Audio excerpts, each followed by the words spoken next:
আমার অনেক দিনের ইচ্ছে ছিল এই গ্ল্যাডিওলাস ফুল গাছগুলো লাগানোর জন্য। আমি তাই নার্সারি থেকে দুটো গ্ল্যাডিওলাসের চারা কিনে এনেছি। এই চারাগুলো থেকে কী রঙের ফুল ফুটবে জানি না, তোমরা যদি কেউ জেনে থাকো আমাকে কমেন্ট করে অবশ্যই জানাবে। আমি এখানে টবের মধ্যে গোবর সার নিয়ে নিয়েছি।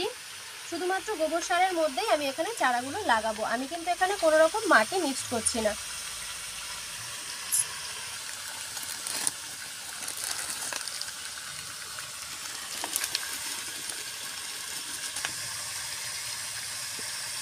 গাছটা বসানো হয়ে গেলে ওপর থেকে গোবর সার দিয়ে আমি আবার চাপা দিয়ে দিচ্ছি।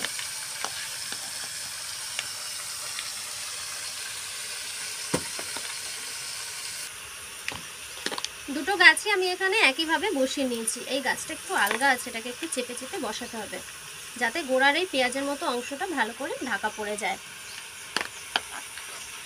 আর তোমরা যদি এই গ্ল্যাডিওলাস গাছের সম্পর্কে আরও কিছু জেনে থাকো আমাকে অবশ্যই কমেন্ট করে জানিও, কারণ এই গাছগুলো আমি কিন্তু প্রথমবারই লাগিয়েছি।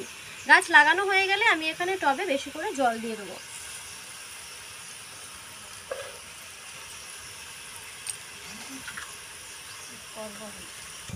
আজকের মতো চলি, দেখা হচ্ছে পরের কোনো ভিডিওতে। টাটা।